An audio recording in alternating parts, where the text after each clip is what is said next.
This is Fresh Air. Terry Gross is out today. I'm Barbara Bogave. This Sunday, the Emmy Awards will take place in Los Angeles and will air on CBS. The event, originally scheduled for September 16th, was canceled, but in response to calls by leaders to return to doing the things we usually do, the awards were rescheduled, albeit in a more scaled-back fashion, and with heightened security provided by the FBI, the LAPD, and the FAA.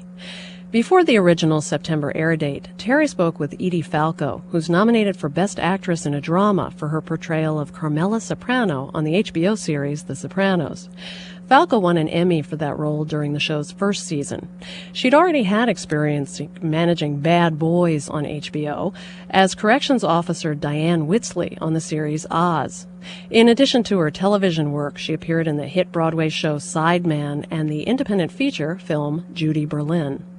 Falco's Carmella Soprano tries to reconcile her two identities as a devout Catholic and a mob wife.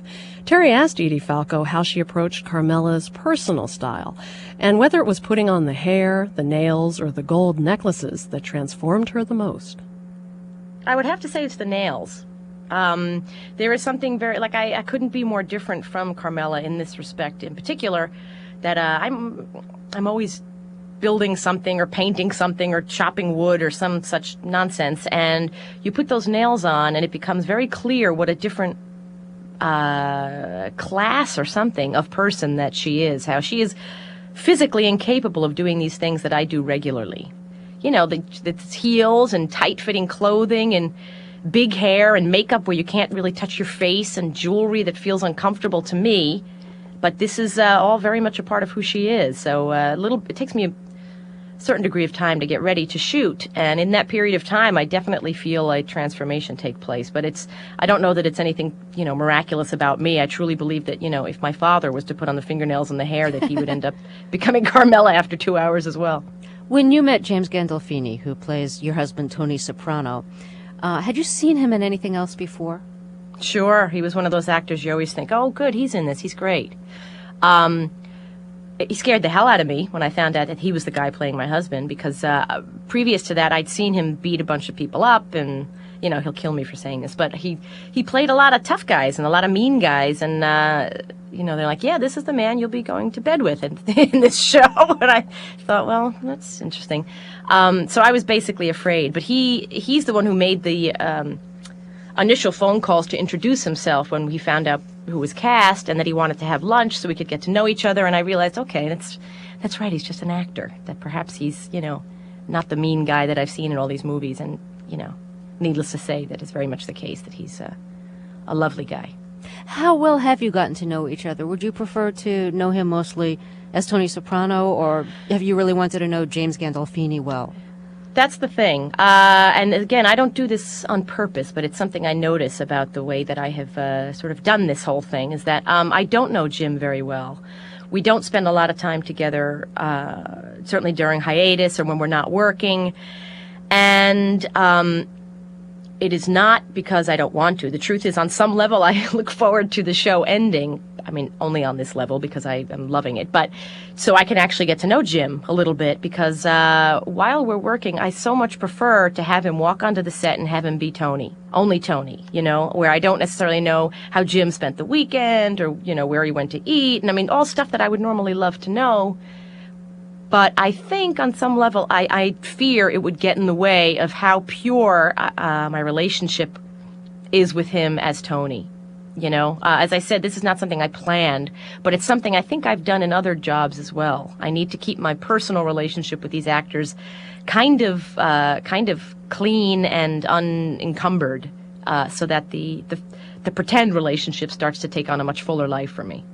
Did you ever have a personal relationship with an actor you were working with and find that it did interfere with your performance? Let me think.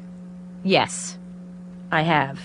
I will not mention names, but yes, this has happened, and it was extremely distracting, and I was furious about it at the time, at myself for having let it happen. Even just friendships, close friendships, start to absolutely get in the way, yes.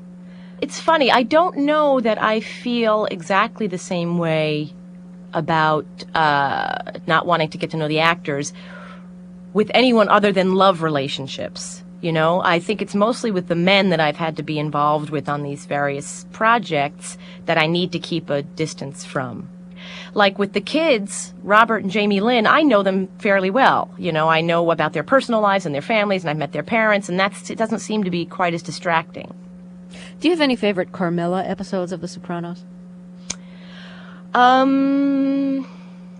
Gosh, you know, it might be in the first season with Father Phil, because the writing was so good, and which it always is, but I had a lot to do in that episode. And Father Phil is played by Paul Schulze, who is one of my oldest friends in the whole world. We went to college together. I've known him 20-something years, and when he was cast in this role, I was beside myself with excitement. And the fact that I got to spend all those days working with him, and we had this huge, he and I have done so much together, so many films and movies and television shows. At this point, it's almost silly. We played brother and sister and, you know, everything. And here we were on this television show that people were watching, working together, making each other laugh. And my grandmother is a devoutly religious woman, and she has watched everything I've done from forever, every TV show and movie, and I've done a lot of stuff with it. The language is terrible, and there's nudity and violence, and she sits there and she smiles. She's so proud of me. Apparently, the one time that she had to get up and leave the room was during the episode with Father Phil, where she thought we might kiss. So I finally, after all these years, I shocked my 84-year-old grandmother. Why don't we hear that scene? Of course, it wasn't just what Christ said. I mean, it was his deeds. See, that's my question. I understand what he did, but a lot of what he said, I don't get. Like the sun rises on the just and the unjust alike? Why? Because Christ was saying that we're all... Or that whores will go to heaven before a lot of the righteous? Uh-huh. Well, that's not right. Well, let's face it, Father, we got some major contradictions here. It's about love. Think about it like that. What does that mean? It means... hopefully someday we will learn to tolerate, accept, and forgive those that are different. Change through love.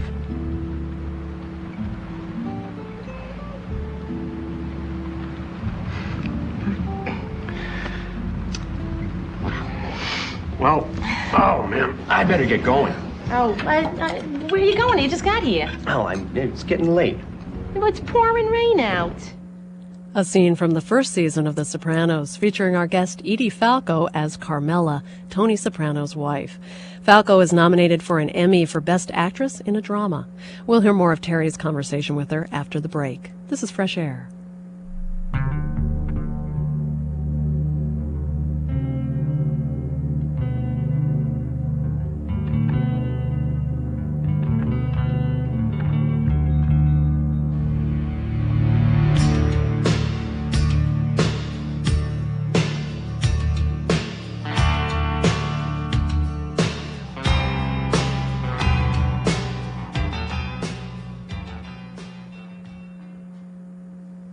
Let's get back now to our interview with Emmy-nominated actress Edie Falco. In a way, I figure you became an actress to get away from the kind of suburban life and neighborhood that you grew up in, and now you're famous for playing it, for embodying it. It was funny that the first bunch of roles that I got professionally were playing waitresses. Which is what, of course, what I did for 15 years to support myself. It seemed like a cruel joke, but I don't know that I ever really wanted to leave my suburban upbringing. I mean, you wanted to move to the big city as a young kid, and knowing that's where you have to go to be an actress and all that. But I guess it is sort of funny that I ended up kind of back in that environment. But I was never in any huge rush to leave it, and particularly now, 15 years after I graduated from college. All I think about is wanting to get a house in the suburbs again, how lovely it is out there and how the city's wearing me down. So, how many years did you waitress before you were able to make a living as an actress? Oh, on and off for, I guess, 20 years probably. From, my first waitressing job to my last probably covered a span of 20 years. What kind of restaurants? Oh, every kind. West 4th Street Saloon, which is now gone, which is sort of heartbreaking, which was sort of a, saloon bar place on West 4th Street. And then formerly Joe's, which is no longer formerly Joe's. I don't remember. It's a Chinese restaurant now, I think. Birachino on 29th Street, Canyon Road on 77th Street. All different kinds of food, all different kinds of restaurants. And I was so unhappy.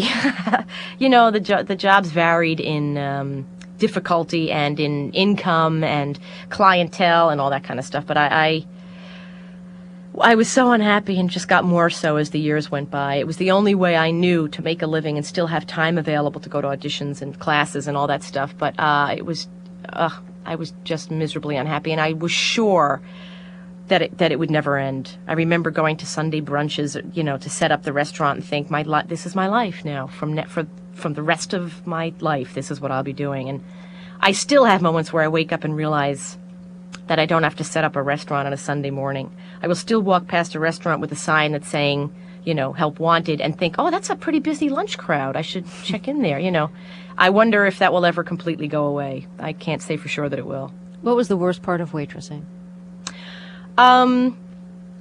Occasionally I would be recognized for some small film that I had done or theater performance, and for some reason it upset me tremendously.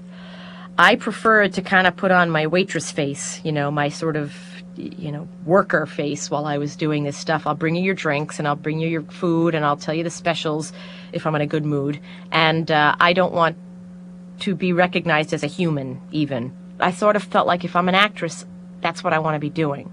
I want to be walking down the street getting my coffee when someone recognizes me, as if when I'm acting, that's what I do and that's all I do. Or I don't know. I'm having to discover this as I'm talking about it as to why it would affect me the way it did. But that is definitely the way it affected me. I hated it, and I occasionally even denied it, that I was the person they thought I was. Do you think you learned anything about people by waiting on them? Things you could draw on for performances?